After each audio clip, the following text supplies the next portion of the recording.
Early last Sunday, when I was leaving my daily swim, an acquaintance asked me why I was running off so soon. Was I, he wondered, heading toward that church of mine to do something special? I answered, no, that was this week. And he replied, oh, what will you be doing then? And I replied, a sermon on Ralph Waldo Emerson. He winced. And then, to be polite, he recalled, I love his sayings. Sayings, I wondered, did he mean those wonderful lines we have after so many years extracted from Emerson's essays? Like, for example, a foolish consistency is the hobgoblin of small minds. I could hear people whispering that as I said that. There are plenty of those for certain, but we do Emerson and his lines a bit of a disservice when we remove them from their contexts. This morning I will hope to put a few back where they once belonged. When I began to think about this month's subject for our consideration, responsibility, and about my subject today, our famous forebear, Ralph Waldo Emerson, I began casting about for an Emersonian essay on responsibility. Since Emerson produced some 1,500 essays and many lectures and hundreds of topics, I was convinced I would soon alight upon one called responsibility, which would have made my job a lot easier, I must say. As I read through both series, now where did I put them? Both series of his essays. Lots of essays. No such luck. However, in reading and rereading those essays, I came to understand that if Emerson did not write directly about responsibility, he was certainly an apostle of responsibility. First and foremost, he was responsible to himself and to what he felt was the truth. Then he was deeply responsible to his friends. Emerson's ingrained sense of responsibility was actually what caused him to leave his pulpit as Unitarian minister at the Second Church of Boston and to launch himself on a career as an independent thinker, writer, and lecturer, a teacher, in effect.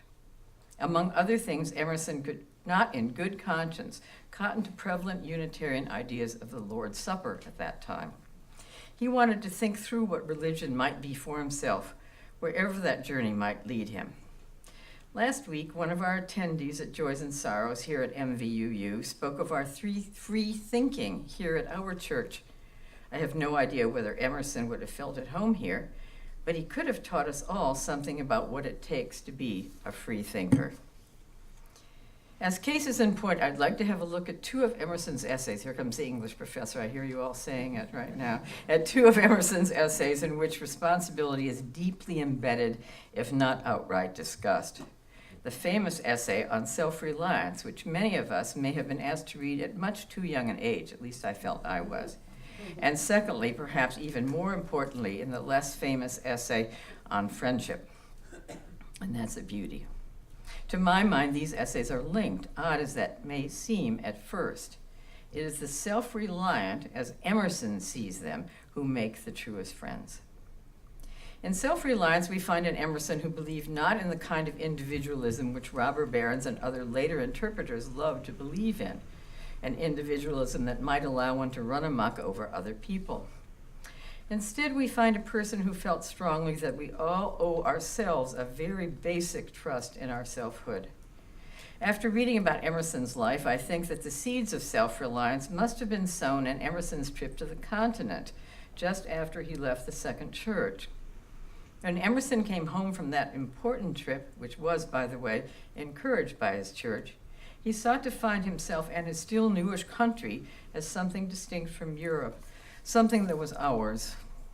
This was despite the fact that he met Coleridge and Wordsworth while in England and admired a kind of panentheism, and that's the idea that cosmos and Godhead are intimately intertwined, briefly stated. And he thought that that was something that really meant something to him. It became akin to the oversoul that his own transcendentalism would become famous for expositing and about which we will read together in a few moments. Every person, Emerson explains in his essay on self-reliance, must accept the place that divine providence, his word, not mine, has provided for him or her in the society of contemporaries. I focus on that. We need to learn who we are, exactly where we are. There is no way we can produce a Shakespeare or a Goethe today. because we do not live in the London of Shakespeare's day or in Goethe's Germany or in any other exceptional person's day. And here is where today's reading about the roses comes into play. Taken out of context, as some of our readings in Singing the Living tradition have to be, this one makes far less sense than when placed back into self-reliance. There, Emerson says, and I quote, "A man dares not say, 'I think I am,' but quotes some saint or sage. He is ashamed before the blade of grass or the blowing rose." Now the roses. Then comes our passage. These roses make no reference to former roses or to better ones. Makes a little bit more sense there, doesn't it? He goes on, however, in the same passage, "But man postpones or remembers. He does not live in the present, but with reverted eye laments the past, or heedless of the riches that surround him, stands on tiptoe to foresee the future." Emerson had no room for regretting or even for too much planning in this essay. He urges us to be just who we are, just now, even here in Tucson, Arizona, at this very moment at the MVUU Church, despite the fact that I just got some of you to look back for a momentary highlight in your past week. So what's new about that? And what does living in the moment and in our moment have to do with self-reliance? We all know some version of living and being where we are, at least most of us at whatever age we are here in this room think that, though it's not always easy to act upon. As you sit here, as I usually do, you may wander off, back to the breakfast you missed or gulped or lingered over, or the next thing on your day's big agenda. Emerson says we need instead always to do the work of self-knowledge every day, then, wherever, whenever we are. And moreover, beware as we do this, for envy is ignorance and imitation suicide. Envy is ignorance and imitation suicide. Also, it's a jungle out there, full of directives and persuasions. It's easy in the world to live after the world's opinion. Emerson warns us it is also easy in solitude to live after our own. But a great man is he who in the midst of the crowd keeps with perfect sweetness the independence of his solitude. As Emerson found himself as an independent thinker away from his church, we must become independent spirits by taking our own paths. In our case, I hope within our church. But Emerson never says this is easy work, primarily because society is in a conspiracy against us. It is like a joint stock company, not again my word but his, one in which we seem to need to agree to surrender liberty in order to gain our own needs. Don't do it, says Emerson. Keep your liberty and instead be a nonconformist, constantly holding on to the integrity of your own mind. We cannot afford to fear fortune or death or each other. Fortune or death or each other. Of course, we all know who this call to nonconformity influenced. You all know it, right? Who is the famous civil disobedient? Thoreau, yes, thank you. The librarians, of course, you can count on them. I do not for a minute think we're all meant to be Thoreaus or Emersons, but Emerson did mean to inspire us not to live after the world's opinion. He warns, however, that for our nonconformity, the world may, and I quote, whip us with its displeasure. Therefore, and I love this, we, I quote, must know how to estimate a sour face. How to estimate a sour face. Of course, sometimes we're our own worst flagellators. We say or do one thing someday, and we ourselves, along with our critics, expect ourselves to hold on to that thing forever. That may be a bad idea. Quit looking over your shoulder. Dead feelings, says Emerson, and ideas need to be discarded, as do regrets. And why? And you all know this wonderful phrase I quoted earlier. Can you remember that? A foolish consistency is the hobgoblin of small minds. There are other pitfalls in self-reliance as well. Some of us like to show off our virtues, including our hard-won sense of self. Church people, even UUs, are not free from this fault. Emerson warns us to be sure that when we give ourselves, we are not making our life a spectacle for others instead of something that is to be lived in and for itself. Don't expiate, he says, and don't make virtue a penance round and about the church by doing too many big-time good deeds all the time. He himself, he tells us, prefers the silent church, which we've experienced twice already today. And he likes it before the service begins, better than the words in and around the service. That's a kind of a chastisement for all of us with the words up here. Of course, those of us who regularly come early know that MVUU is anything but silence before the service begins. And those of us who speak up here in front surely hope we're not becoming a spectacle. Emerson was nevertheless a genuine lover of quiet. Perhaps that is one reason why he left the ministry and reverted to his library and his writing. So let me end this first reflection as he ends his famous essay on self-reliance. Nothing, he reminds us, can bring us peace but ourselves. When it flows through our affections, it is love. With that simple and beautiful part of a line continuing to ring in our ears, I would like to go back to self-reliance for just a second. Toward the middle of that essay, Emerson stops to say, I must be myself. I cannot break myself any longer for you or you. If you can love me for what I am, we shall be the happier. If you cannot, I will still seek to deserve that you should. In other words, we do need to be ourselves before we can be another's. This idea from the earlier essay is a kind of prelude to the essay on friendship. The only gift of self that is a true gift is the genuine self, the self in its nakedness, the authentic, really honest self for which Emerson advocated in Self-Reliance. And that is one gift that Emerson himself was brilliant at giving. He has often been described as somewhat aloof, a quiet or talker in one way, but also a kind of cool man. But to those who loved him for what he was, he gave freely. Just think of Thoreau again, who lived in Emerson's home for 2 years and who got to Walden Pond because he was able to build that famous simple dwelling of his on Emerson's land. Or of Margaret Fuller, about whom I spoke here several years ago. Emerson recognized Fuller's gifts as a thinker and writer when women were still fighting for votes and a modicum of respect, and confirmed her editorship of The Dial, the Transcendentalist publication. And I added this a couple days later. On the other hand, Fuller taught Emerson German so that he could read Kant and Goethe in the original. This was a back and forth. This wasn't a mentor and a student by any means.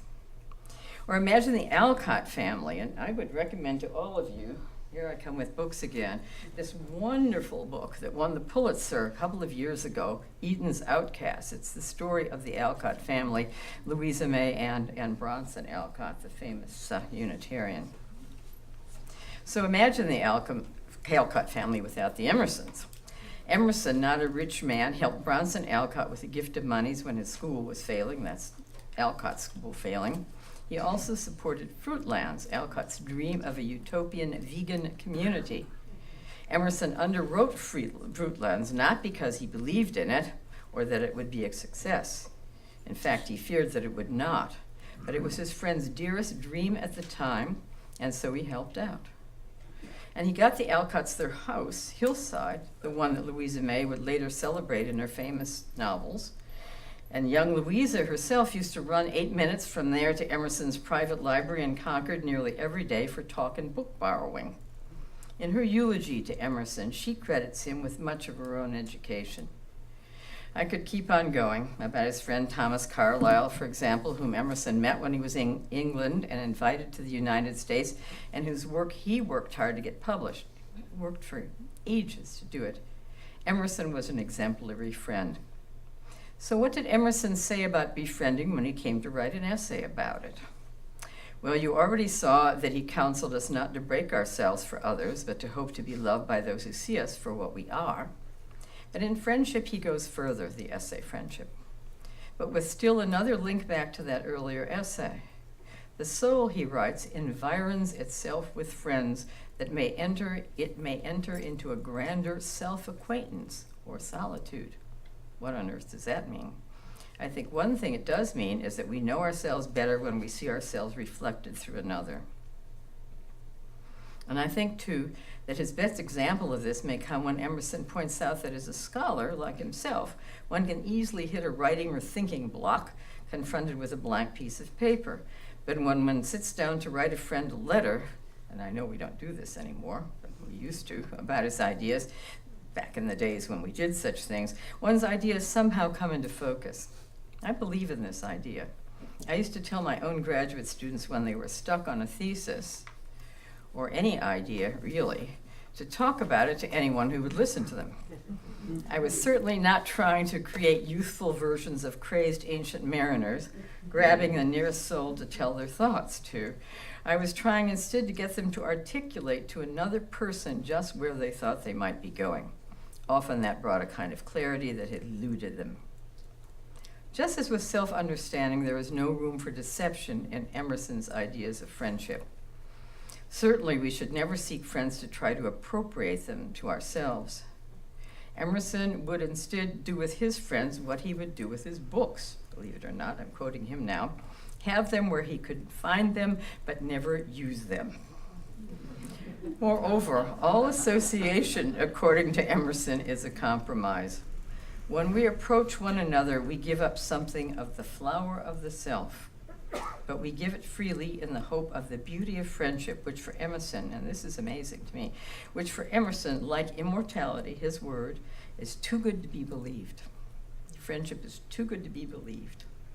In friendship such as Emerson's with Bronson Alcott, we learn to stand aside, give another's merits room, and let them mount and expand, even if, and perhaps especially if, they are not our own kinds of merits. How then would Emerson have us be friends?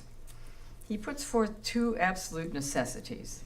The first is truth, simple honesty. No need to bamboozle our friends. Emerson fears that every man alone is sincere, but at the entrance of another person, hypocrisy can begin. I think it's true. Compliments, gossip, even amusements can interfere with or even help ruin friendships. One must stand in true relations with people in a false age.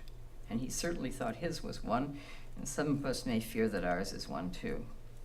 If we do this, stand in true relations to people in a false age, we may find our relationships not to be glass threads, but the solidest thing we know. That's not enough. In addition to truth, real friendship requires tenderness. Emerson's word, an interesting word from Emerson. Emerson's word, not mine.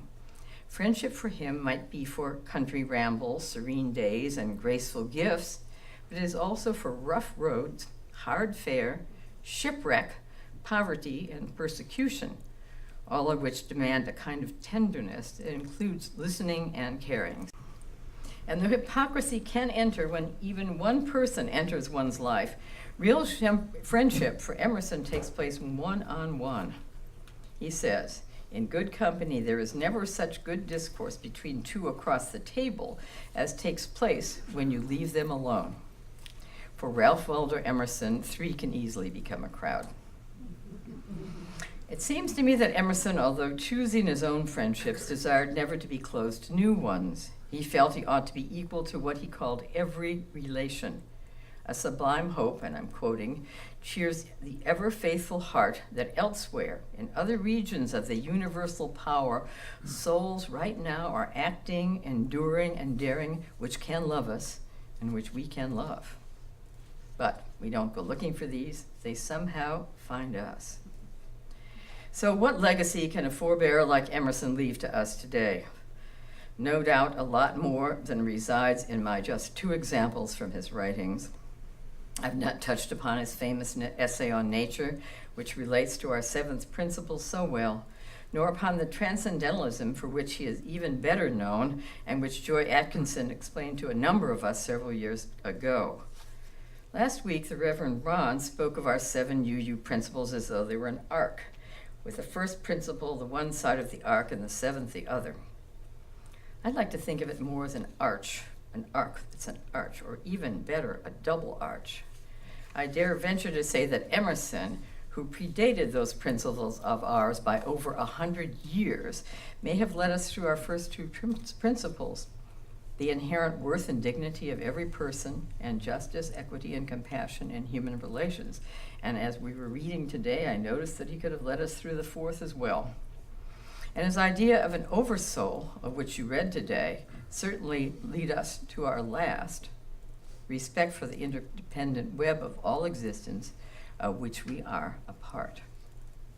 I myself returned to self-reliance because I wanted to see what I might have learned since my first taste of the essay over 50 years ago. It seemed a different piece now, but it offered to me, as I hope it does to you, the flavor of a remarkable thinker. Emerson may have left the pulpit, but he always remained the dedicated teacher, responsible to himself in ways he wanted others to be responsible to themselves and to those around them. In Self-Reliance, he describes the person who should act from himself, tossing the laws, the books, idolatries, and customs out of the window. I believe he aspired to be such a man himself and inspired others to be so as well. Emerson felt we should thank and revere such a tosser of useless things. I'm willing to do that today. Thank you, Ralph Waldo Emerson, for tossing some outdated laws, idolatries, books, and customs out of the window. Margaret Fuller believed that history would inscribe you as a father of your country, for you were the one who, in her words, pled her cause against herself, the country's self, not Margaret Fuller's self. I'll read it again. Margaret Fuller believed that history would inscribe you as father of your country, for you were the one who pled your country's cause against herself. But let's say more. None of us lives really well without friendship. From the highest degree of passionate love to the lowest degree of goodwill, Emerson believed that, and again I quote, friendships make the sweetness of life. His tough paean to the art that makes this sweetness possible is one I think really bears rereading today. And I quote, let the soul be assured that somewhere in the universe it should rejoin its friend, and it would be content and cheerful alone for 1,000 years. Thank you, Emerson, for this too, and amen to it. You must have been a very responsible friend.